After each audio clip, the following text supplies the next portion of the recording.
देवेंद्र फडणवीस महाराष्ट्र राज्याचे माननीय मुख्यमंत्री हे आळशी आहेत. ते लोकांच्या महाराष्ट्राच्या जनतेच्या हिताचे निर्णय घेत नाही आहेत.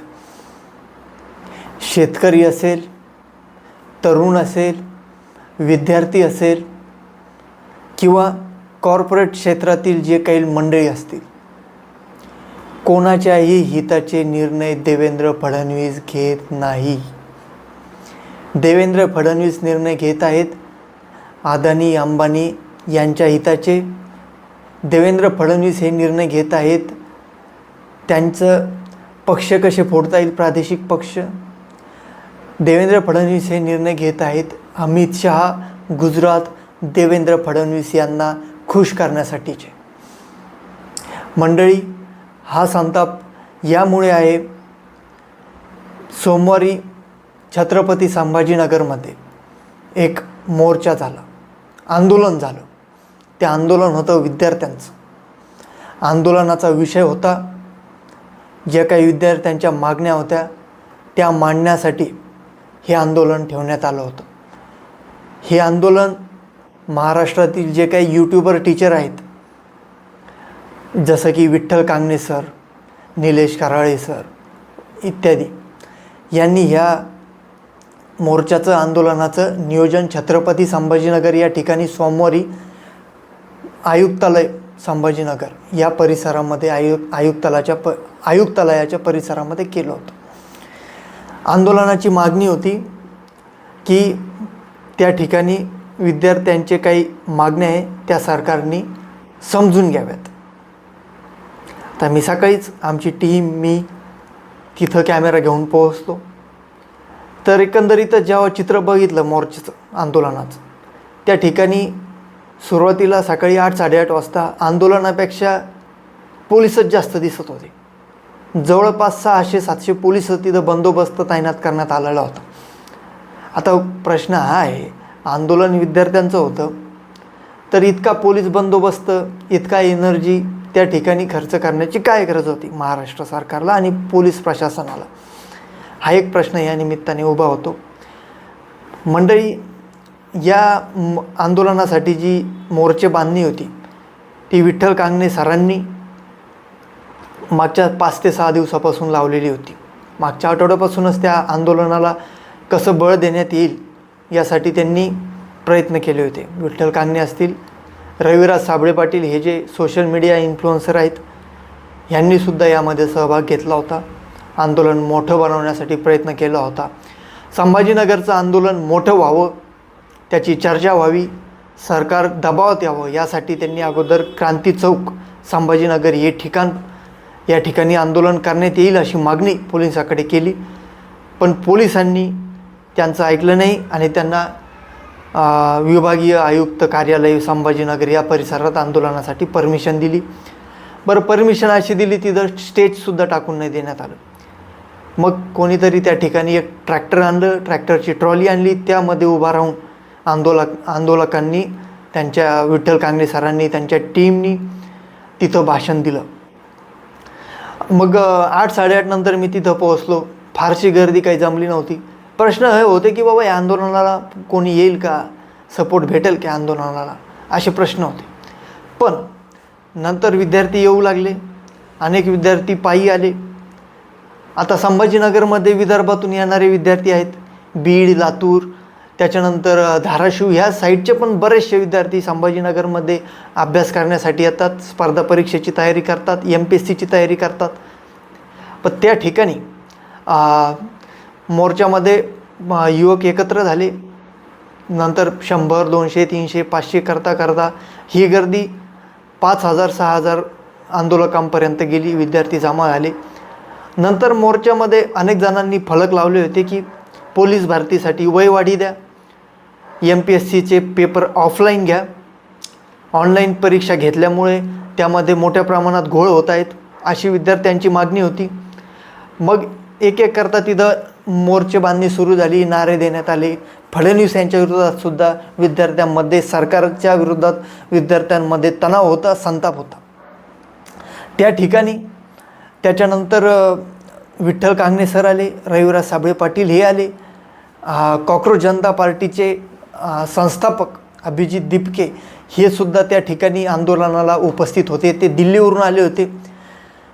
आमदार रोहित पवार यांनी या आंदोलनामध्ये त्यांचा सहभाग दाखवला आणि भाषणसुद्धा केलं. त्यानंतर पॅन्थर सेनेचे नेते दीपक केदार हे सुद्धा त्या ठिकाणी आंदोलनाला उपस्थित होते.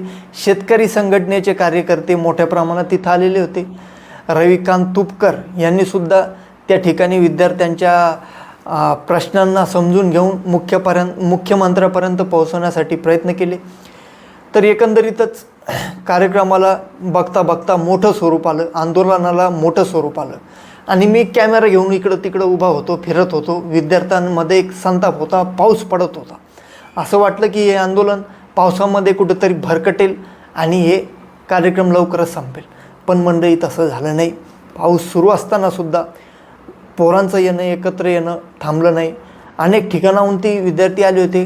क्रुझर गाड्या करून खेड्यापाड्यातून विद्यार्थी एकत्र आले. जे स्वतः स्टडी करतात, कोणत्याही क्लासशिवाय, ते एकत्र आले. विदर्भातून, बुलढाण्यातून 4-5 क्रुझर गाड्या गावागावातून आलेल्या मी बघितल्या. ह्याच्यावरून हे दिसतं की आपली महाराष्ट्राची आणि एकंदरीतच पूर्ण भारताची जी काही शिक्षण व्यवस्था आहे ती कोलमडलेली आहे. त्या विद्यार्थ्यांचा संताप त्यांच्या डोळ्यामध्ये मी त्या दिवशी बघितला.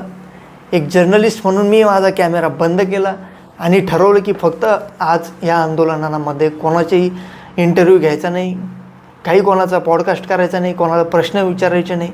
फक्त जाऊन आंदोलन बघायचं, विद्यार्थ्यांचे प्रश्न समजून घ्यायचे. आणि मी त्या दिवशी ठरवलं व्हिडिओ नाही बनवायचा, फक्त ऑब्झर्वेशन ठेवायचं की आंदोलनात होतं आहे काय. एक एक करून तिथं साऊंड सिस्टम जे ते उगं 1-2 साऊंड तिथं लावण्यात आले. शेवटपर्यंत विद्यार्थ्यांपर्यंत आवाज जात नव्हता. विठ्ठल कांगणे सर जोरात ओरडू सांगण्याचा प्रयत्न करत होते की बाबा साऊंड सिस्टम कुठं आहे, काय. याच्यावरती म्हणजे कुठं ना कुठं आंदोलन जास्त मोठं होऊ नये याची काळजी सरकारने घेतली होती, पोलीस प्रशासनाने घेतली होती, हे दिसलं. तर त्या ठिकाणी विठ्ठल कांगणे यांनी सुरुवातीला भाषण केलं. भाषणाच्या दरम्यान त्यांनी त्यांच्या अटी, ज्या मागण्या आहे त्या समजून विद्यार्थ्यांना सांगितलं की बाबा आपण एकत्र कशासाठी आलो ते समजून घ्या. कांगणे सर म्हणाले की विद्यार्थ्यांच्या पोलीस भरतीच्या वयवाढीचा मुद्दा आहे. बरेच जणांचं वय निघून चाललं आहे आणि वाढती स्पर्धा बघता विद्यार्थ्यांना अजून काही काळ मिळावा पोलीस होण्यासाठी, ह्यासाठी त्यांनी मागणी केली. त्याच्यानंतर MPSCचे जे पेपर आहे ते ऑफलाईन व्हावेत, ह्यासाठी विठ्ठल कांगणे यांनी दुसरी मागणी केली. त्यानंतर MPSCचे आणि स्पर्धा परीक्षेची जे काही फीस असते, दरवेळेस 300-400 रुपये, 1000 रुपये जे काही पर्टिक्युलर एक्झामची फीस असते, ती राजस्थान सरकारसारखं वर्षातून एकदाच 1000 रुपये जमा करण्यात यावे विद्यार्थ्यांकडून, अशी ही मागणी होती. कारण बऱ्याच वेळा त्यांना वेगवेगळ्या परीक्षेची फीस भरता नाकेनऊ येऊन जाते. तर ह्या पद्धतीच्या अनेक मागण्या विठ्ठल कांगणे यांनी मांडल्या. त्याला चांगला प्रतिसाद त्यांच्या भाषणाला मिळाला. टाळ्या शिट्ट्या वगैरे त्यांनी वाजवल्या. सरकारवरती प्रश्न विचारले, सरकारच्या विरोधात प्रश्न विचारले. त्याच्यानंतर खदखद गुरुजी म्हणून प्रसिद्ध असलेले नितेश कराळे सर यांनी आपलं भाषण ठोकलं. त्यांनीसुद्धा कॉक्रोच जनता पार्टीमध्ये त्या जे नागपूरला झालं होतं आंदोलन कॉक्रोच जनता पार्टी यांचं, त्या ठिकाणी सुद्धा त्यांनी मोर्चात सहभागी घेतले होते आणि विद्यार्थ्यांचे प्रश्न मांडले होते कराळे सरांनी. याचा उल्लेख कराळे सरांनी त्यांच्या भाषणात केला. त्यानंतर कराळे सरांनी सांगितलं की त्यांना वर्ध्यामध्ये आंदोलन जेव्हा केलं विद्यार्थ्यांसाठी, तर जे पोस्टर असतात, फ्लेक्स असतात, ज्याच्यावरती विद्यार्थी त्यांच्या मागण्या मांडतात, ते प्रिंटिंग न करण्यासाठी कसा विरोध झाला हे सुद्धा त्यांनी सांगितलं. म्हणजे ह्यावरून हे दिसतं आहे की विद्यार्थ्यांमध्ये संताप आहे. आणि ही महाराष्ट्रासाठी अत्यंत चांगली गोष्ट आहे की नितेश कराळेसारखे, विठ्ठल कांगणे सरांसारखे ह्या पद्धतीचे शिक्षक लोक विद्यार्थ्यांसाठी ढाल बनून काम करत आहे आणि फडणवीस यांना प्रश्न विचारत आहेत. मंडळी, त्यांनी सांगितलं कराळे सरांना की बाबा ऑनलाईन पेपर होता. आता ते कोणत्या पेपरमध्ये काय घोटाळा होऊ शकतो आपण सांगू शकत नाही. कोणत्या याच्यातून पेपर लीक होईल, कोणता वायर कोणत्या रूममध्ये लावला जाईल आणि कसा फ्रॉड ऑनलाईन केला जाऊ शकतो ह्याचं उदाहरण त्यांनी सांगितलं. तर प्रश्न हा आहे की जे ऑनलाईन पेपर होत आहेत त्याच्यावरती कुठंतरी पेपर फुटीचा हा जो आरोप होतो, ऑनलाईन पेपर होतात आणि पेपर फुटी होते, ह्या शक्यता शिक्षकांनी त्या आंदोलनात समजून सांगितल्या आणि त्या ठिकाणी विद्यार्थ्यांनीसुद्धा त्यांचे प्रश्न मांडले. अभिजित दिपके यांनीसुद्धा आंदोलनाच्या ठिकाणी भाषण केलं. त्यांनी सांगितलं की ज्या पद्धतीने पेपर फुटी होती आहे, नीट पेपर फुटे असो, TET पेपर फुटी असो किंवा इतर जे काही पेपर फुटीचा सध्या ट्रेंड चालू आहे त्याच्यावरती अभिजित दिपके यांनी भाषण केलं आणि त्यांनी सांगितलं की ज्या पद्धतीने कॉक्रोच जनता पार्टी जंतर मंतरवरती लढत आहे, सोनम वांगचुक ह्या पद्धतीने लढत आहे, उपोषण करत आहेत, त्यांना तुम्ही साथ द्या, अशी साथ त्यांनी आंदोलकांना विद्यार्थ्यांना घातली आणि दिल्लीला येण्याचं आवाहन केलं. त्यानंतर रोहित पवार यांनीसुद्धा त्यांचं एक 20 ते 25 मिनटाचं भाषण केलं. त्या भाषणात त्यांनी अत्यंत सविस्तरपणे सरकारच्या चुका, एज्युकेशन सिस्टम महाराष्ट्राचं आणि देशाचं ह्याच्यामध्ये कसा फ्रॉड होतो आहे याबद्दल त्यांनी मार्गदर्शन केलं विद्यार्थ्यांना. आणि विठ्ठल कांगणे यांची जी मागणी आहे की ऑफलाईन पेपर आहेत, वयवाढी व्हावीत पोलीस भरतीसाठी, त्याच्यानंतर परीक्षा फी कमी व्हाव्यात, ह्या सगळ्या मागण्या समजून घेतल्या आणि विधानसभेमध्ये हा मुद्दा त्यांनी मांडला. रोहित पवारांनी सुद्धा विद्यार्थ्यांसाठी हा प्रश्न घेऊन त्याच्यावरती सकारात्मक दृष्टिकोन ठेवून त्याच्यावरती काम केलं. एकंदरीतच या मोर्चाला कुठंही गालबोट लागलं नाही, कुठेही त्याच्यामध्ये हिंसा झाली नाही आणि हे आंदोलन चांगल्या पद्धतीने पार पडलं, गालबोट न लागता पार पडलं. आणि या आंदोलनामुळे नक्कीच कुठे ना कुठे सरकारमध्ये धडकी भरणार हे 100% दिसतंय.